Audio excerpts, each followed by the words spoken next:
ओम नमः शिवाय. ओम नमः शिवाय.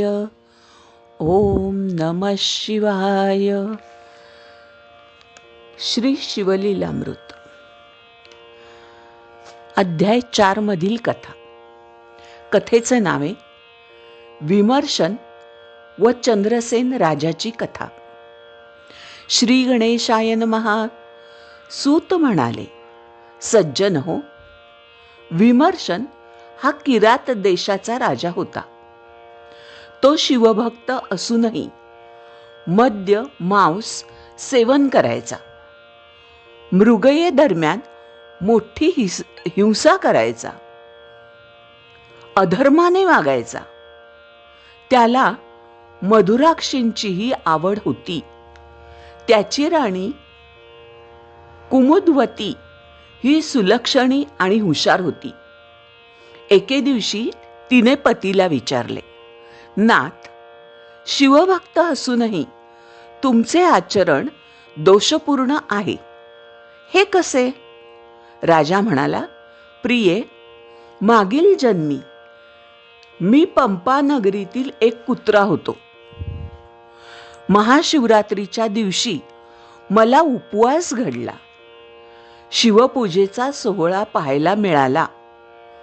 त्या दिवशी माझ्याकडून शिवालयाला एक प्रदक्षिणा घडली आणि शिवलिंगाकडे पाहता पाहताच माझे प्राण गेले. त्या पुण्याईने या जन्मी मी राजा झालो. मला नरदेह मिळालेला असला तरी मागच्या श्वान जन्मातील काही अंगीभूत प्रवृत्ती अजूनही तशाच आहेत. म्हणून माझ्याकडून हे दोषपूर्ण आचरण घडत आहे. राजाचे बोलणे ऐकून राणीला मोठे नवल वाटले. तिने आपला पूर्वजन्म विचारला असता राजा म्हणाला, तू पूर्वजन्मी कपोती होतीस.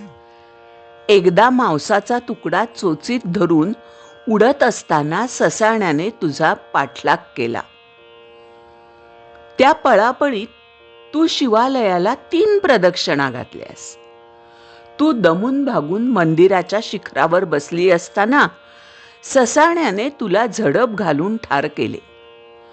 तू शिवालयाच्या प्रांगणात गतप्राण होऊन पडलीस. त्या पुण्याईने तुला राणीचा जन्म मिळाला. ते ऐकून थक्क झालेल्या राणीने राजाला पुढील 6 जन्मांचे वृत्त विचारले. तेव्हा राजा म्हणाला, मी पुढील जन्मात अनुक्रमे सिंधू, सौराष्ट्र, गांधार, अवंती, आनर्त व पांड्य देशाचा राजा होणार आहे. मी जन्म घेतल्यावर तूही अनुक्रमे जया नामक राजकन्या, कलिंग राजाची कन्या, मगध राजाची कन्या, दाशार्ह राजाची कन्या, ययार्त कन्या आणि पद्मराजाची कन्या वसुमती म्हणून जन्म घेशील. पुढील 6 जन्मात आपण पती पत्नीच असणार आहोत. 6व्या जन्मात आपल्याला मोठा पराक्रमी आणि कीर्तिवान पुत्र होईल. तो लोकांमध्ये मोठ्या प्रमाणात शिवभक्तीचा प्रसार आणि प्रचार करील. मी अगस्तींकडून शैवपंथाची दीक्षा घेऊन तपश्चर्या करीन आणि तुझ्यासह शिवपदास प्राप्त होईल. ते ऐकून राणीला फारच आनंद झाला. तीही मनपूर्वक शिव आराधना करू लागली. सूत पुढे म्हणाले, आता मी तुम्हाला शिवभक्तीची थोरवी आणखी एक कथा सांगतो. उज्जैनीचा राजा चंद्रसेन न्याय, नीती, धर्माने वागायचा. तो महाकालेश्वर ज्योतिर्लिंगाची सेवाभक्ती करायचा. त्याचा मणिभद्र नामक एक जिवलग मित्र होता. त्याने राजाला एक दिव्यमणी दिला होता. त्या मण्याच्या स्पर्शाने धातूंचे सोने होत असे. त्याच्या दर्शनाने रोग बरे होत असत. त्याच्या प्रभावाने उज्जैनीत सुबत्ता नांदत होती. हे रहस्य कळताच पृथ्वीवरील सर्व राजांनी एकी करून त्या नगरीला वेढा दिला व चंद्रसेनाकडे त्या मण्याची मागणी केली. चंद्रसेनाने आपला सर्व भार महाकालेश्वरावर टाकला. शिवाला साकडे घालून तो त्याच्या पूजेत मग्न झाला. त्याचा प्रधान नगर तटावरून शत्रूंशी लढू लागला. संकटकाळी राजा शिवपूजन करीत आहे म्हणून प्रजाजनही तेथे जमले. एक तरुण विधवा गवळीण आपल्या 6 वर्षांच्या मुलाला कडेवर घेऊन ते शिवपूजन दुरूनच पाहत होती. पूजन पूर्ण झाल्यावर लोक आपापल्या घरी गेले. गवळीवाड्यात गेल्यावर त्या गवळणीचा मुलगा एका उजाड झोपडीत गेला. तेथे एका दगडालाच शिवलिंग मानून त्याची पूजा करू लागला. मुखाने शिवनाम घेऊ लागला. त्या खेळात तो इतका रममाण झाला की त्याला आईने जेवणासाठी मारलेल्या हाकाही ऐकू आल्या नाहीत. म्हणून आई रागावली व त्याची पूजा उधळून निघून गेली. ते दृश्य पाहून तो मुलगा दुःखाने मूर्छित पडला.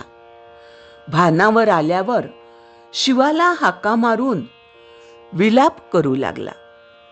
त्याचा मनोभाव पाहून प्रसन्न झालेल्या शिवाने त्याच्यासाठी त्या झोपडीच्या ठिकाणी स्फटिकाचे शुभ्र शिवलिंग असलेले रत्नखचित भव्य मंदिर निर्माण केले. ते पाहून त्या मुलाला मोठे आश्चर्य वाटले. शिवाने त्याला दर्शन दिले. हे वृत्त कळताच शत्रुराजांनी चंद्रसेनाशी सख्य केले व ते सर्वजण शिवदर्शनासाठी आले. हनुमंताने प्रकट होऊन त्या मुलाचे श्रीकर असे नाव ठेवले. त्याला निजकृपेने सर्वज्ञ केले. अशी ही शिवलीलामृताच्या अध्याय 4 मधील कथा आहे. मंडळी, कथा कशी वाटली मला नक्की लिहून कळवा. आणि आणखीन तुम्हाला सगळ्यांना एक रिक्वेस्ट आहे की आराध्य परितोष चॅनलवर सगळ्या देवाधर्माच्या गोष्टी, स्तोत्र, ग्रंथांचं पठण आणि देवाच्या संदर्भातल्या सगळ्या गोष्टी मी अपलोड करत असते. त्या सगळ्यांनी नक्की ऐका. आराध्य परितोष चॅनलला सबस्क्राईब करा, व्हिडिओला लाईक करा, शेअर करा आणि व्हिडिओ खाली कमेंट नक्की करा. धन्यवाद.